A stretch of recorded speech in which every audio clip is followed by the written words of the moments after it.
Grazie Michele, grazie Tessa e buongiorno a tutti. Buongiorno. È un gran piacere per me essere qui per la prima volta a Casa Italiana. I am delighted to be here at Casa Italiana to talk to you about opera, specifically Italian opera. As you can see from the screen, I love opera. And I'm not the only one. Kenneth Kellogg, who you might have seen at the Chicago Opera, primo,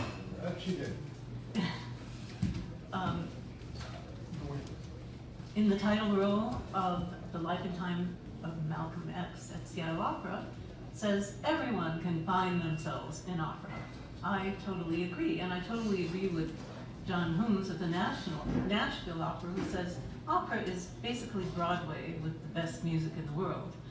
But opera is so much more. I truly believe that there's something for everyone in opera. It's a unique art form, the perfect blend of music and drama. Opera is fascinating, it's exciting, it's fun, and it can also kill you. Now, as you can see from this list of operas in which the leading lady dies at the end, almost every one of them is Italian. Why? Well, first of all, opera was born in Italy, and second of all, well, Italians love drama, and that's one of the things I love about Italians. Now, a friend of mine was at a rehearsal where the soprano was singing her death scene, and her 12-year-old son was waiting patiently at the back. So my friend asked him what he thought about his mother's death scene, and the kid replied, "It's opera. Everybody dies." How many of you are opera fans? How many of you are opera fanatics? I love the opera fanatics. And how many of you know little or nothing about opera? Well, my readers of my mystery opera mystery books tell me that they always find something to relate to, the people who know a lot about opera, in the operas that I weave into the mystery plots. But my readers who know little or nothing about opera, at least at the beginning, tell me that they delight in learning about this art form for the very first time. And after reading the books, many of them have told me they've been inspired to go see their first opera. And some of those people have even said that that was a religious experience. So I feel like with these books, I'm really doing my job. But another thing I really love about opera is that it's crazy. Opera is the embodiment of madness. As one anonymous writer observed, it's the ultimate combination of music and drama, where singers express their most secret emotions at top volume to the rafters of the 3,000, or in the case of the Met, 4,000-seat theater. Well, how would a singer weigh in on that one? Soprano Isabel Buchanan says, for people like me who need to nourish a built-in desire to get up and show off, opera is the perfect art. But Italian-American tenor Giuseppe Bentonelli says, I have always found opera tinged with such a mild but persistent form of insanity that nothing surprises me anymore. And after 20 years at the Met, I feel the same way. Even Einstein weighed in on the subject, and he said, madness seems to improve the act of singing. But best of all is Franz Schulk, who was a conductor at Vienna Opera in the early 20th century, who said, every theater is a madhouse, but an opera theater is the ward for the incurable. And I can only say with my experience, the Met is the maddest of them all. The great British conductor Sir Thomas Beecham, having conducted at the Met, called it not a place of entertainment, but of penance. I totally identify that. And even Igor Stravinsky, who wrote only one full-length opera, The Rake's Progress, set the final scene of that opera in a lunatic asylum. How appropriate is that? Well, as you know, I was a violist at the Metropolitan Opera. I was there for 21 years, though at times it felt more like 210 years. Just kidding. Not actually kidding. And while I was there, I witnessed a number of extraordinary events, some of which I'm going to share with you today. The good, the bad, the ugly, and everything in between.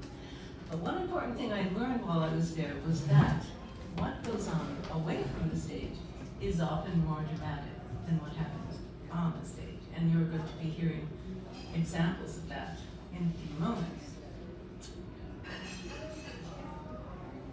Now, one of the things that I so liked about being at the Met was being able to know what happens behind this golden curtain. Has anyone here ever been to the Met? Yeah. So if you've been to the Met, you've been privy to a very special, unique world. The world in front of this famous golden curtain.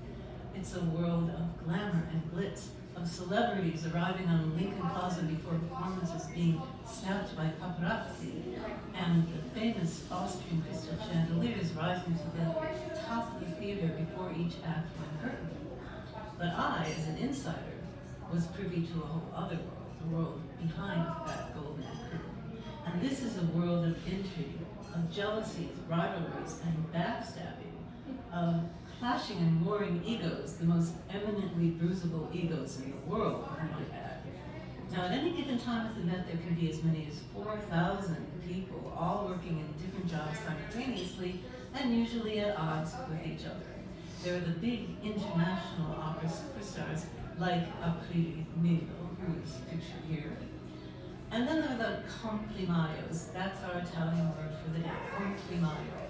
These are the solo singers who sing the minor roles, kind of like supporting actors in film. Then there are the 100 or so musicians in the orchestra pit, the chorus, the ballet, wardrobe, wigs, and makeup, stage directors, set designers, stagehands, electricians, another crew, and more, all the way up to management, God help us. And believe me when I tell you, there is no love lost between any of them. The place is like an operatic Tower of Babel. It's amazing any music gets done there at all. Take the orchestra, for instance. 100 neurotic musicians thrown together in a hole in the ground with no light and no air, 7 days a week, days, nights, and weekends. You see more of these people than you see your own families. Sooner or later, someone's going to want to kill someone, at least fictionally.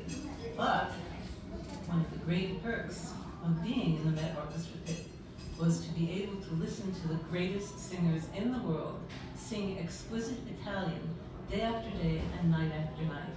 I'm talking about Luciano Pavarotti, Renato Scotto, Mirella Freni, Fiorenza Cosotto, Cecilia Bartoli, and many, many, many more. Now, it's good for you to know that actually in the early days of the Met, and it opened in 1883, everything was sung in Italian.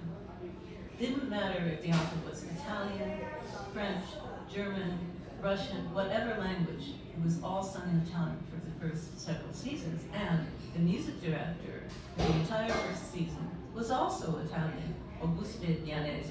And as I mentioned before, opera was born in Italy. So I was in immersion in Italian when I first got to the Met.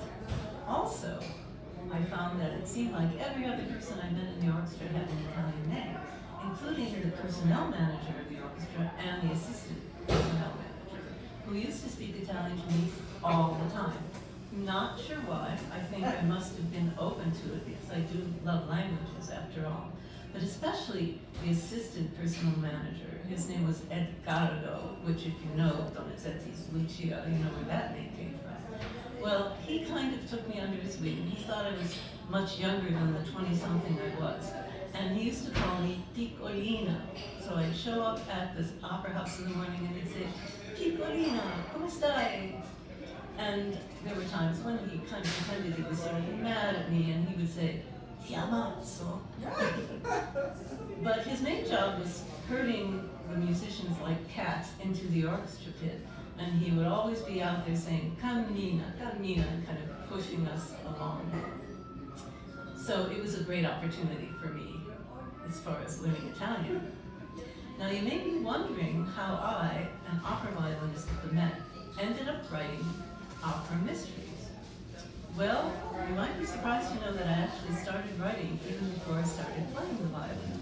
And this story goes back about 100 years to my childhood, when I was growing up in Detroit. And my parents both came from the Ukraine, and they brought with them a great love and devotion and understanding of classical music, which meant there was classical music playing in the house day and night. So that was that kind of immersion. As a matter of fact, my father was my first violin teacher. My mother was an opera fanatic who listened to the Met radio broadcasts every Saturday afternoon. Now, in Detroit at that time, there was an excellent public school system, and part of that system were some outstanding after-school programs. And I, at about the age of 7 or 8, was placed in one of these programs for creative writing. I'm not sure why. Some teacher must have seen that spark in me. And I don't remember much of what I wrote because it was a century ago. But what I do remember is loving the entire process of creating characters and plots and weaving them all together to tell stories. I discovered I loved telling stories. As you probably can guess, I still do. So that was when the love of writing and the passion for it were first created in me. But shortly after that, I started playing violin. Has anybody played the violin? Well, I'll tell you something about this fiendishly difficult instrument. If you start playing when you're a kid, as I was, you pretty much have to devote your entire being to it. You're totally committed to it, which means any outside interests kind of fall by the wayside. And for me, that meant my writing. But I never stopped writing entirely. When I was in high school, I journaled every day, and those journals eventually became the basis for one of my first published novels. And even while I was at the Met, I took writing classes whenever I could fit them into my schedule. So that, when it came time to retire from the Met, I knew that my creative outlet was going to be writing, and I've been writing ever since.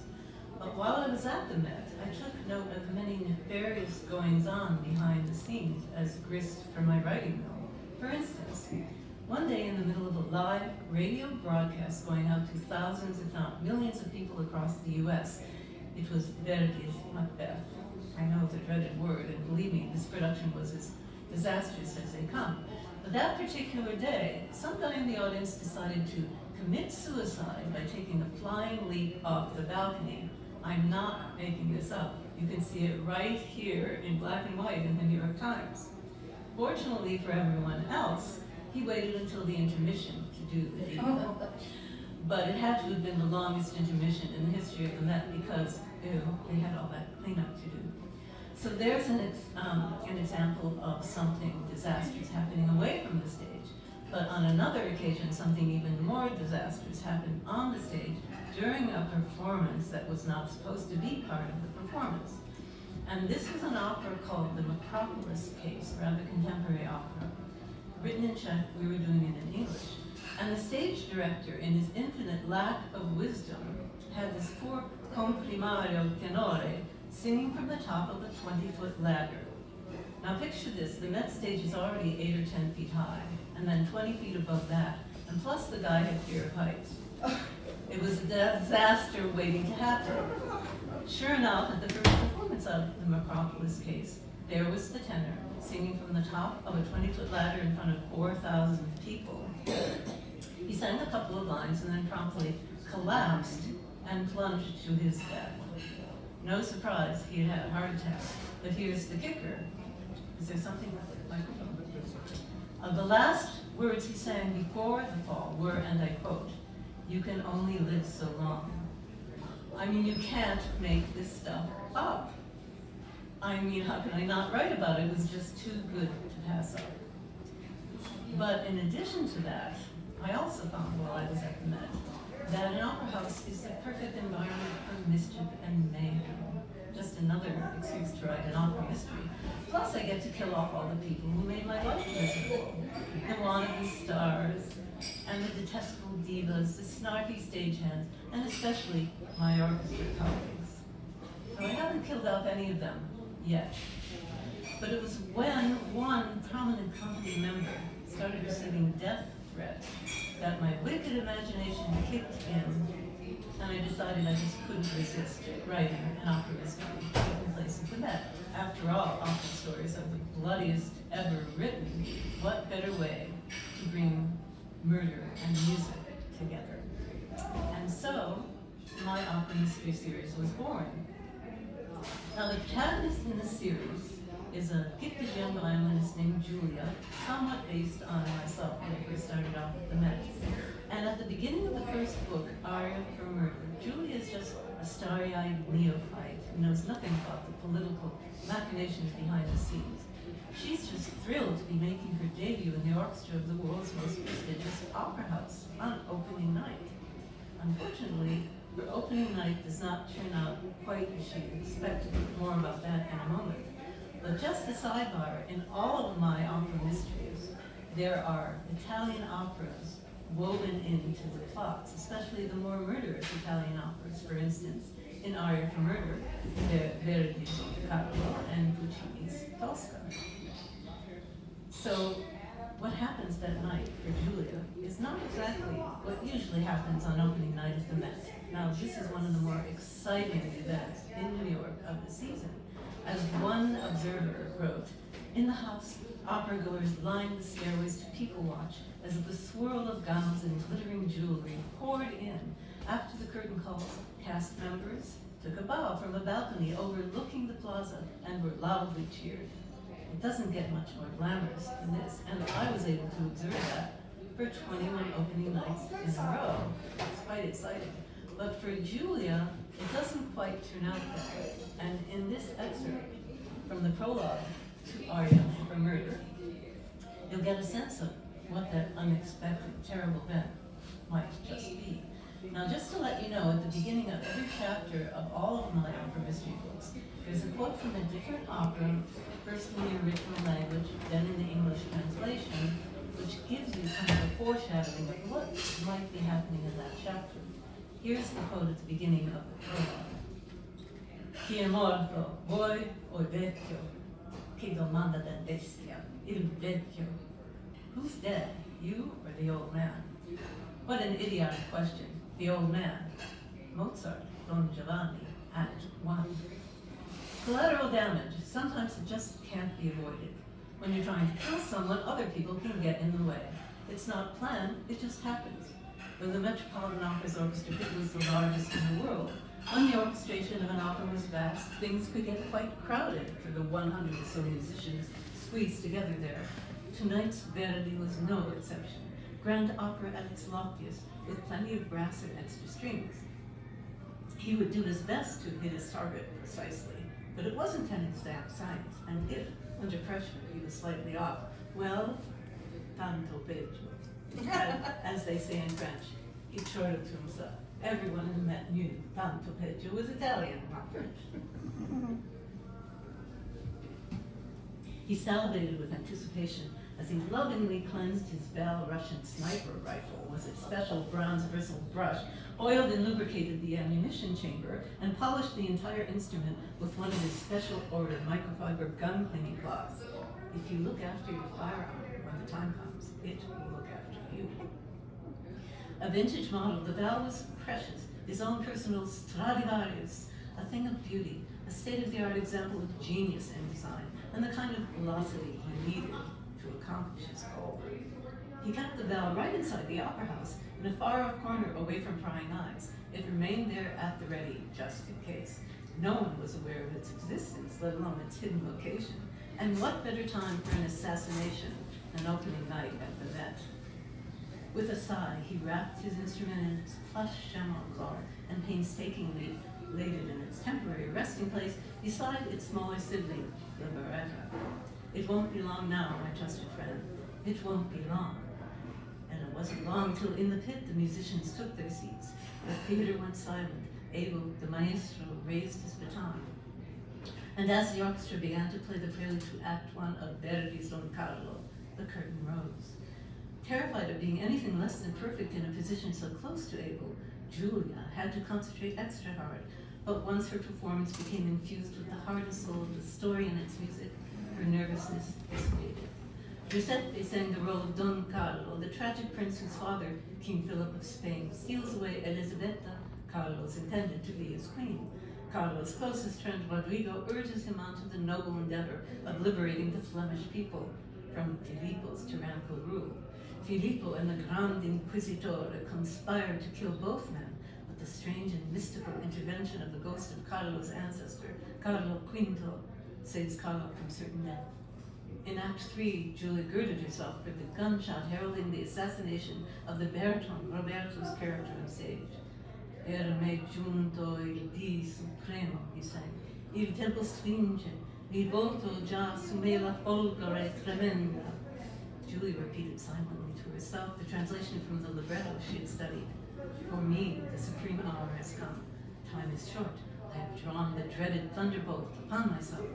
The first time Julie had heard the gunshot during rehearsal, it was so loud, it rattled her. Since then, she had learned to prepare herself in advance for the shock. She was not prepared for the shock that happened that night at the Metropolitan night.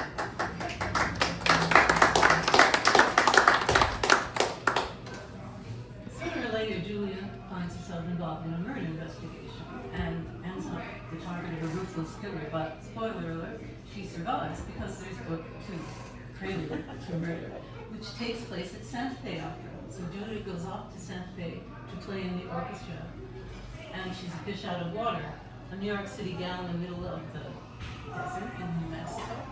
But she gets involved in yet another murder investigation, and yet another death threat, and she survives because she's smart. After that comes book 3, which I'm excited to say releases just 3 days from now, next week, October 22nd, Overture to Murder. And this takes place at the San Francisco Opera. The Italian significance of San Francisco Opera is that its founder, Gaetano Merlo, gave up everything of his life in Naples to come to San Francisco to bring Italian opera to this savage city. And he succeeded with the help of the entire Italian community there in San Francisco. All of this is in the book, and I find it endlessly fascinating when you mix that with the gold rush and the miners. A lot of stuff happening. So I think you'll enjoy that one, definitely. So my first day at the Metropolitan Opera, that was at the beginning of 1975. It was the day of the memorial of the great tenor Richard Tucker. The memorial took place on the Met stage that morning, and that afternoon, I was called in for my first rehearsal. And wouldn't you know, it was Verdi, La Forza del Destino.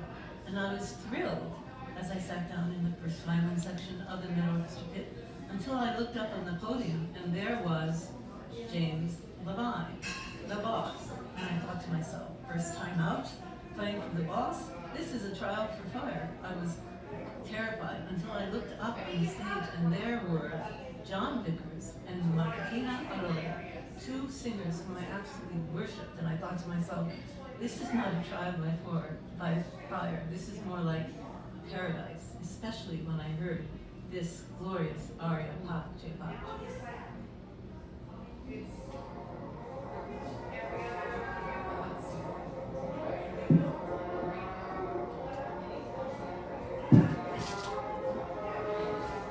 Hallelujah.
there's a cock in the back, don't you dare. Now, it wasn't long before I started playing for this guy in the middle, who expected to become a professional soccer player. But the universe had other plans for Luciano Pavarotti, to all of our delight, whose impact on the music world has been so enormous as to be incalculable. Someone once said, when Pavarotti sings, we are all Italian. I totally relate to that. The first time I played for him was during the 1976-77 season, in such operas as Bellini's I Puritani, Puccini's La Bohème, and Verdi's Il Trovatore. But one of the most memorable was Donizetti's La Favorita, because we were doing it for the first time since 1905 at the Met, when Caruso sang it. Now, Pavarotti was a terribly nervous performer, and he once said that every time he comes out on the stage, he feels like Caruso is looking over his shoulder. So imagine how he felt singing this role for the first time since Caruso, almost 75 years before. He was so nervous during rehearsals that we started a betting pool in the orchestra to see if he would actually show up for opening night. He often did cancel, but he did show up. He sang the first two acts, and then in the second act intermission, we were all in the pit, tuned up and ready to go, and we waited, and we waited, and the audience was getting restless. And finally, the orchestra manager came into the pit and he said, so are we going to finish this opera or what? And he just smiled at us and he said, when Pavarotti sings, you wait. It's as simple as that. Well, here's a sample of what we were waiting for.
Now, if that isn't worth waiting for, I don't know what is. I remember one rehearsal when he came to the apron of the stage and announced to everybody assembled, how can I be expected to sing at 11 o'clock in the morning? Well, everybody else did, but everybody else wasn't Pavarotti. Now, of course, he sang with all the great Italian divas of the day, and one of them was Katia Ricciarelli. Now, she was definitely a diva, although I don't remember any temper tantrums on stage. But a very close friend of mine, Mary Jane Phillips Matz, who was one of the most foremost authorities on Verdi in her time, went to Katya's hotel room to interview her for Alfred And she said that the entire time, the soprano went around the room with a feather duster muttering, you just can't get good help these days. But when she was singing with Pavarotti, it was glorious.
Pavarotti also sang with an American diva, Kathleen Battle, who made her Met debut in 1977.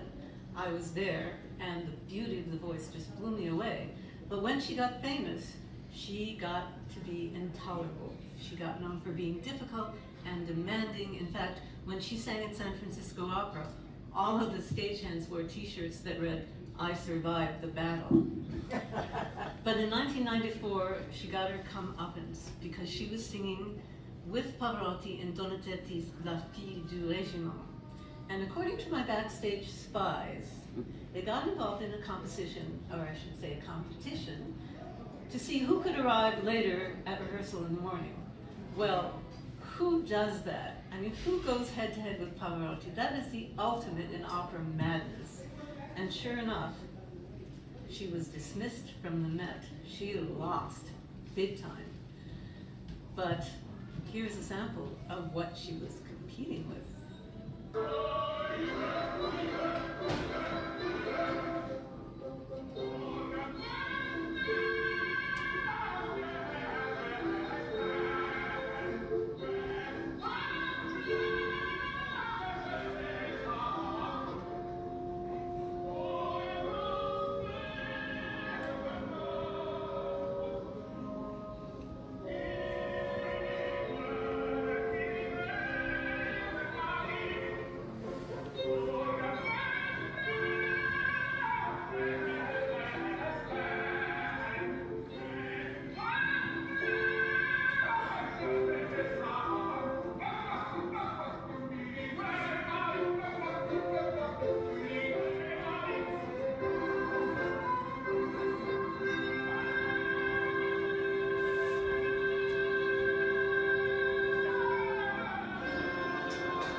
Kathy Battle didn't stand a chance.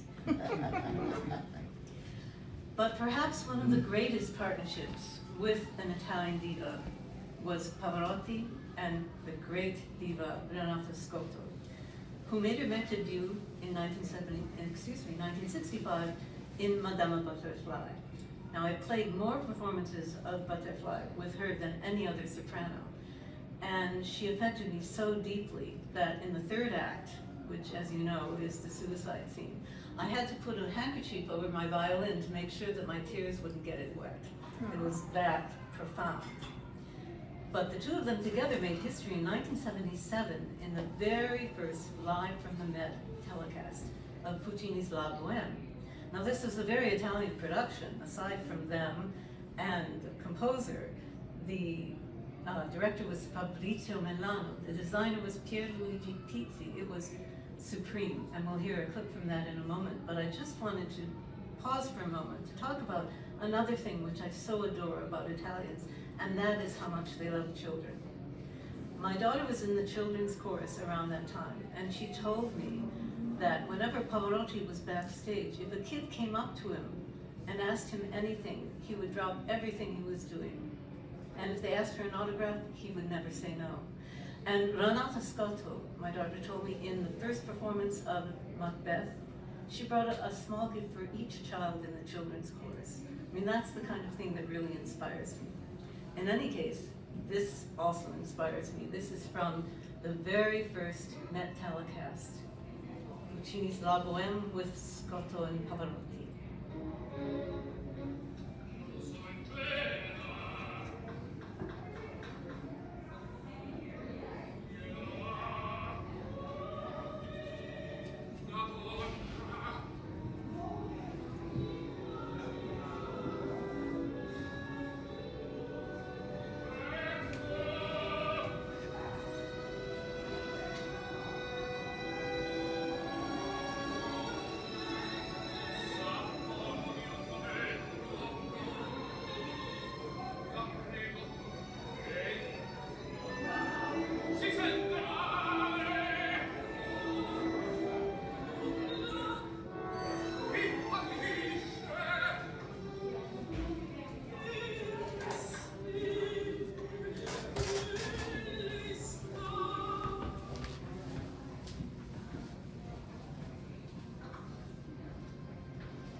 incidentally, they were best friends for a very long time until they weren't.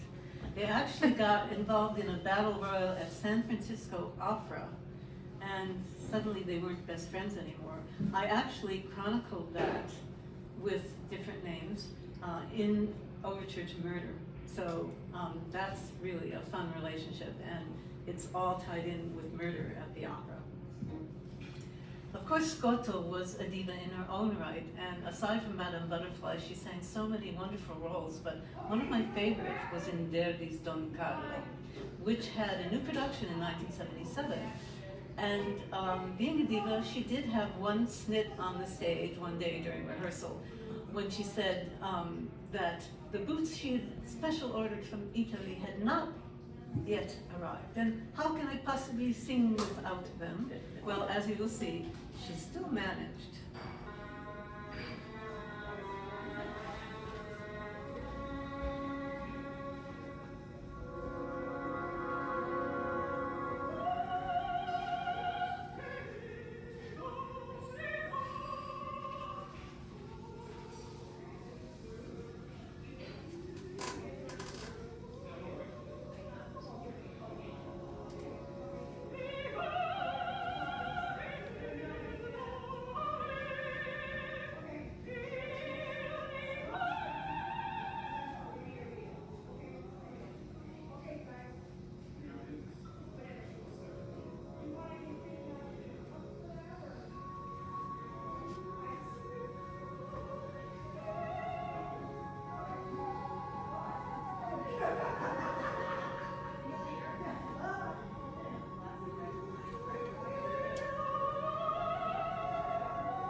Now, every diva has her less than stellar moments. And for Scotto, one came at a time when the Met was mounting a new production of Verdi's Louisa Miller for her to be played live on TV. Well, in advance of that event, she gave an interview for Opera News in which she said, "I am a greater singer than Callas." Well, as you can imagine, every Callas fan in the tri-state area and beyond came to that performance, and, well, this is what happened.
Now, clearly that catcaller knew exactly when that moment of silence would occur so that he could jump in at his opportunity.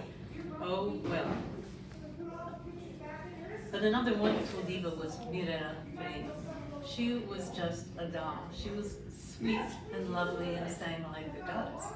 Now, coincidentally or not, she and Pavarotti were both born in the same town in Italy, Modena, in the same year.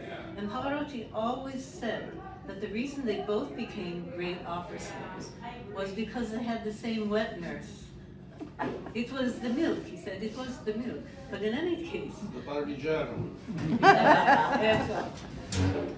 And so, she became a great star.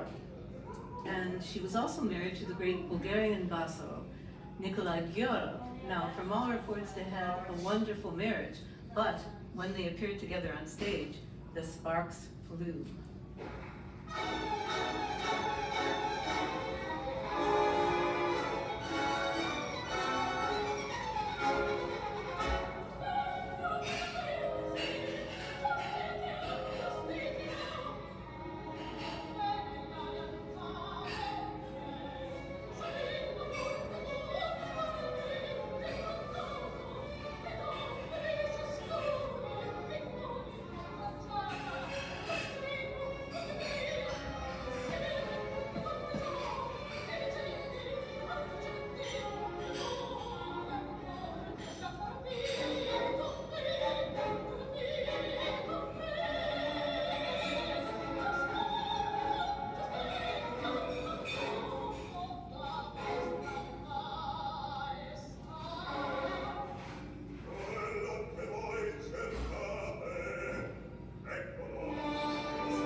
Well, to end our operatic journey for today, I've chosen a clip from the great Cecilia Bartoli, who I had never heard of before she came to New York to record Puccini's Ma non l'esco with us, although a very small clip.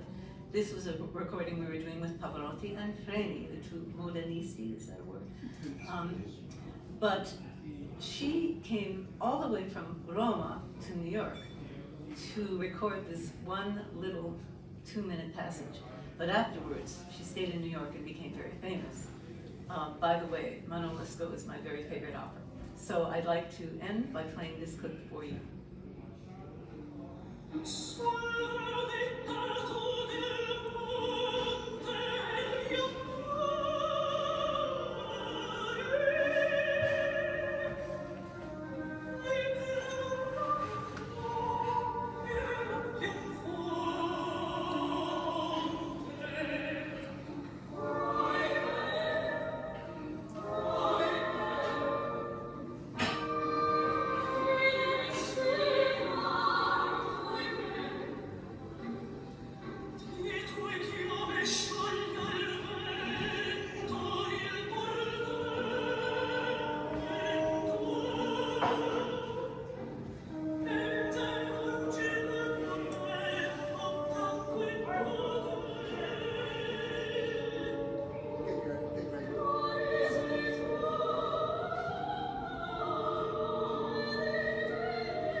we transition into the Q&A, I had one last quote I wanted to share with you, and that is, "The only thing better than a great story is a great story with music." And that's why we love opera. Thank you so much. Thank you. Do